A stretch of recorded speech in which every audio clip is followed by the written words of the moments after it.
নমস্কার বন্ধুরা। এইরকম শীতের মরশুমে পিঠে পুলি খেতে তো আমরা প্রত্যেকেই কম বেশি ভীষণ ভালোবাসি। তবে পিঠে বানানো যেহেতু একটু ঝামেলার কাজ আর সবাই ঠিকঠাক মতো পিঠেটা তৈরি করতে পারে না। তবে আমি আজকে আপনাদের সাথে যে পিঠের রেসিপিটা শেয়ার করছি, একবার যদি আপনারা ভিডিওটা পুরো দেখেন, যে কেউ বানিয়ে নিতে পারবেন, যে কোনোদিনও পিঠে বানায়নি সেও বানাতে পারবে। আজ আপনাদেরকে বানিয়ে দেখাচ্ছি শক্রলি পিঠা। একদম সহজ রেসিপি, আপনারা পুরো রেসিপিটা দেখতে থাকুন, আশা করছি ভীষণ ভালো লাগবে। তবে বন্ধুরা, আপনাদের কাছে একটা রিকোয়েস্ট, আপনারা কিন্তু ভিডিওটা স্কিপ করে দেখবেন না। স্কিপ করলে বুঝতে পারবেন না আমি কোন পদ্ধতিতে পিঠেটা তৈরি করলাম। সঠিক পদ্ধতিতে পিঠেটা তৈরি না করলে হয়তো পিঠেটা ঠিক এতটা পারফেক্ট তৈরি হবে না।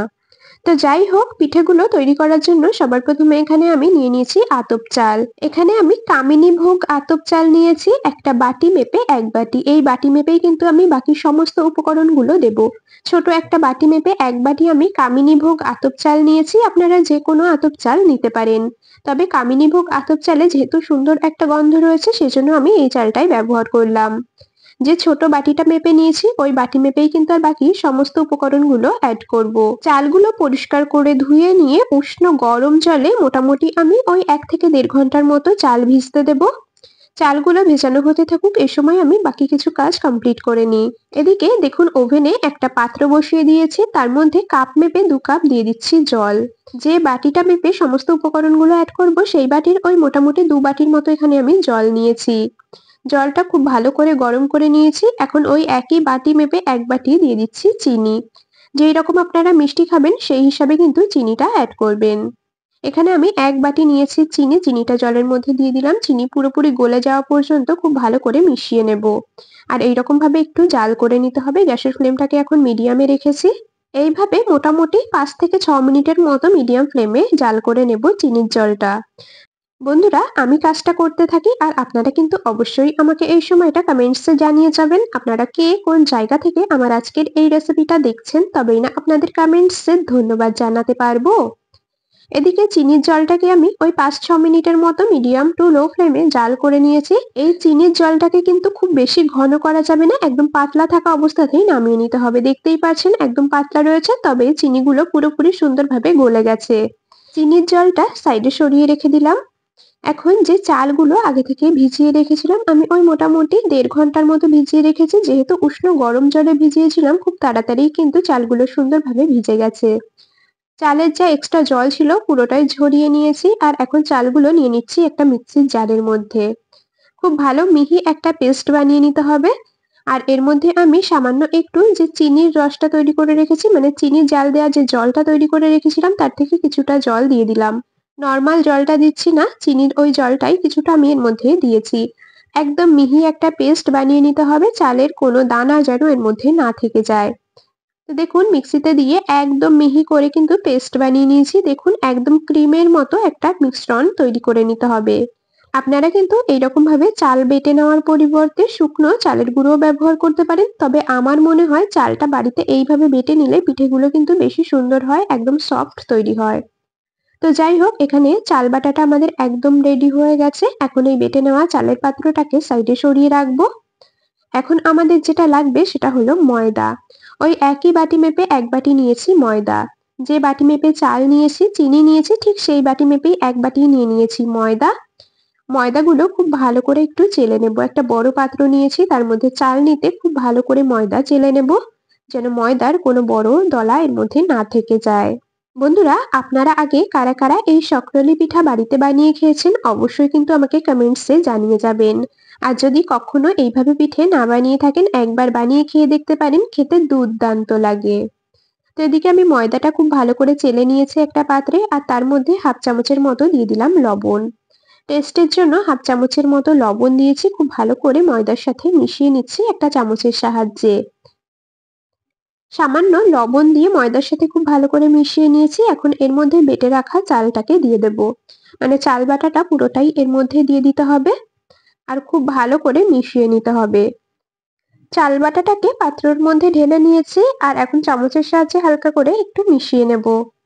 এরপর এর মধ্যে অল্প অল্প করে তৈরি করে রাখা চিনির জলটাকে দিতে হবে আর খুব ভালো করে কিন্তু মিশিয়ে একটা মিশ্রণ তৈরি করে নিতে হবে। একবারে কিন্তু চিনির জল বেশি দেওয়ার দরকার নেই, তাহলে মিশ্রণটা বেশি পাতলা হয়ে যেতে পারে। এরকম ভাবে অল্প অল্প করে চিনির জল এর মধ্যে দিয়ে একটা মিশ্রণ তৈরি করে নিতে হবে। মিশ্রণটা খুব বেশি ঘন হবে না, আবার একদমই কিন্তু পাতলাও তৈরি হবে না।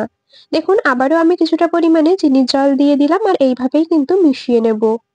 বন্ধুরা, পিঠে তৈরিতে সমস্ত উপকরণের মেজারমেন্ট যদি সঠিক থাকে পিঠেগুলো কিন্তু একদম পারফেক্ট তৈরি হবে, একদম সফট তৈরি হবে। আপনাদেরকে মেজারমেন্টটা আরো একবার বলে দিচ্ছি। যতটা পরিমাণে চাল নেবেন ঠিক ততটা পরিমাণেই নেবেন ময়দা আর চিনি। এদিকে সমস্ত উপকরণ সুন্দরভাবে মিশিয়ে নেওয়ার জন্য নিয়েছি একটা হ্যান্ড উইক্স। চামচের সাহায্যে মেশাতে একটু অসুবিধা হচ্ছিল, সেজন্য একটা হ্যান্ড উইক্সের সাহায্যে খুব ভালো করে ফেটিয়ে নিচ্ছি, যাতে এর মধ্যে চাল বাটা বা ময়দার কোনো দলা না থেকে যায়। দেখুন একদম সুন্দরভাবে মিশিয়ে নিয়েছি। ঠিক এইরকম ঘনত্বেই কিন্তু এটাকে তৈরি করতে হবে। আর আমার কতটা পরিমাণে জল লাগলো অবশ্যই আপনাদেরকে শেষে দেখিয়ে দিচ্ছি। আর দেখুন মিশ্রণটা কিন্তু একদম রেডি হয়ে গেছে। এখন মিশ্রণটাকে ওই মোটামুটি আমি 10 মিনিটের মতো রেস্টে রাখবো ঢাকা দিয়ে। এতে করে পিঠেগুলো ভীষণ সফট তৈরি হবে। পিঠের এই মিশ্রণটাকে ওই মোটামুটি 8 থেকে 10 মিনিটের মতো ঢাকা দিয়ে সাইডে সরিয়ে রাখবো। 8 থেকে 10 মিনিটের মতো মিশ্রণটাকে ঢাকা দিয়ে সাইডে সরিয়ে রেখেছিলাম। এখন আবারও ঢাকাটা খুলে নিলাম। দেখুন মিশ্রণটা কিন্তু একদম পারফেক্ট ভাবে তৈরি হয়েছে। ঠিক এই রকম ঘনত্বেই মিশ্রণটা রেডি করে নেবেন। না বেশি পাতলা হবে আর না বেশি ঘন হবে। তো মিশ্রণটা তো একদম রেডি হয়ে গেছে। আর দেখুন যতটা পরিমাণে চিনির জল তৈরি করেছিলাম তার থেকে এইটুকু চিনির জল কিন্তু আমার রয়ে গেছে। এটুকু আর এর মধ্যে দেব না। আশা করছি আপনারা বুঝতেই পেরেছেন কতটা পরিমাণে জল এই মিশ্রণে লেগেছে। তো যাই হোক, পিঠেগুলোকে তৈরি করে নেওয়ার জন্য এদিকে ওভেনে বসিয়ে দিয়েছি একটা কড়াই। কড়াইটাকে বেশ ভালো করে গরম করে নিয়েছি। এরপর এর মধ্যে দিয়ে দিলাম সাদা তেল। খুব বেশি তেল কিন্তু এই পিঠে তৈরি করার সময় দেওয়া যাবে না। আপনারা দেখেই বুঝতে পারছেন আমি কতটা পরিমাণে তেল দিয়েছি। ওই বড় চামচের মোটামুটি 2 চামচের মতো তেল দিয়েছি। তেলটাকেও খুব ভালো করে গরম করে নিয়েছি। এখন তৈরি করে রাখা ব্যাটার থেকে 1 হাতার থেকে একটু কম ব্যাটার আমি তেলের মধ্যে দিয়ে দিলাম। গ্যাসের ফ্লেমটাকে এই সময় রেখেছি মিডিয়ামে। আর দেখুন তেল ঠিক এইরকম ভাবে পিঠের ওপরে একটা খুন্তির সাহায্যে ছিটকে দিতে হবে। এতে করে পিঠের ওপরের দিকটা আর ভেতরটা ভীষণ সুন্দরভাবে সেদ্ধ হয়ে যাবে। এই সক্রলি পিঠে কিন্তু উল্টে পাল্টে ভাজা যায় না। এই পিঠের একটা পাশ ভাজা হয় আরেকটা পাশ এইরকম সাদা ধবধবে থাকে। সেজন্য তেল ঠিক এইরকম ভাবে একটু ছিটকে ছিটকে দিতে হবে পিঠের ওপরটাতে, যাতে ওপরের দিকটা কাঁচা না থেকে যায়। প্রথম পিঠেটাকে আমাদের একদম সুন্দরভাবে ভাজা হয়ে গেছে। এখন তুলে নিচ্ছি এটাকে তেল ঝরিয়ে। বন্ধুরা, এই পিঠে অনেকটা মালপোয়ার মতো হলেও এই পিঠের স্বাদ কিন্তু একদমই আলাদা হয়। আর দেখতেও কিন্তু মালপোয়া পিঠের থেকে একদমই অন্যরকম। মালপোয়া পিঠে একদম ডুবো তেলে ভাজা হয় আর এই পিঠেটা কিন্তু অল্প তেলে ভাজা হয় আর এই পিঠের একটা পাশ ভাজা হয়। দেখতেই পাচ্ছেন আবারও আমি কিছুটা ব্যাটার কিন্তু তেলের মধ্যে দিয়ে দিয়েছি। এইরকম ভাবে তেল আবারও ছিটকে ছিটকে নিচ্ছি আর দেখতেই পাচ্ছেন কত সুন্দরভাবে পিঠেগুলো কড়াই থেকে ছেড়ে আসছে। তেল দেওয়ার আগে কড়াইটাকে বেশ ভালো করে গরম করে নিলে পিঠে কড়াইতে আটকে যাবে না, আর তেলটাকেও বেশ ভালো করে গরম করে নিলে পিঠে কিন্তু একদমই কড়াইতে আটকে যাবে না, এরকম সুন্দরভাবে কড়াই থেকে ছেড়ে আসবে। তো এদিকে দ্বিতীয় পিঠেটাকেও একই রকম ভাবে তৈরি করে নিয়েছি। দেখুন ওপরটা কত সুন্দর সাদা ধবধবে তৈরি হয়েছে। এই একই রকম ভাবে কিন্তু আমি বাকি সমস্ত পিঠেগুলোকে তৈরি করে নিয়ে তারপর আপনাদেরকে দেখাচ্ছি। দেখুন আবারও কিন্তু কিছুটা ব্যাটার আমি কড়াইয়ের মধ্যে দিয়ে দিয়েছি আর খুন্তির সাহায্যে এরকম তেল ছিটকে নিচ্ছি পিঠের ওপরে। এই পিঠেগুলো কিন্তু ভীষণ সুন্দর হয় খেতে আর ভেতরটা একদম নরম সফট।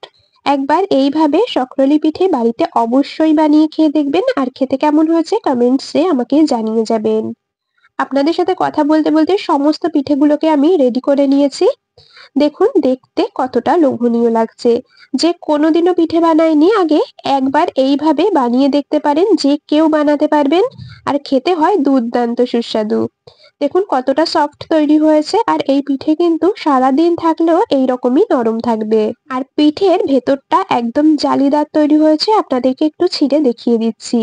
দেখুন পিঠেগুলোর ভেতরে কত সুন্দর জালি তৈরি হয়েছে। বন্ধুরা, এই পিঠের রেসিপিটা আপনাদের কেমন লাগলো অবশ্যই কিন্তু কমেন্টসে জানিয়ে যাবেন। যদি ভালো লেগে থাকে তবে ভিডিওটিতে একটি লাইক আর বন্ধুদের মধ্যে অনেক অনেক শেয়ার করে দেওয়ার অনুরোধ রইল। তাহলে বন্ধুরা আজ এখানেই শেষ করছি, আবার দেখা হবে পরবর্তী কোনো রেসিপির সাথে। ততক্ষণ সকলে ভালো থাকবেন, সুস্থ থাকবেন।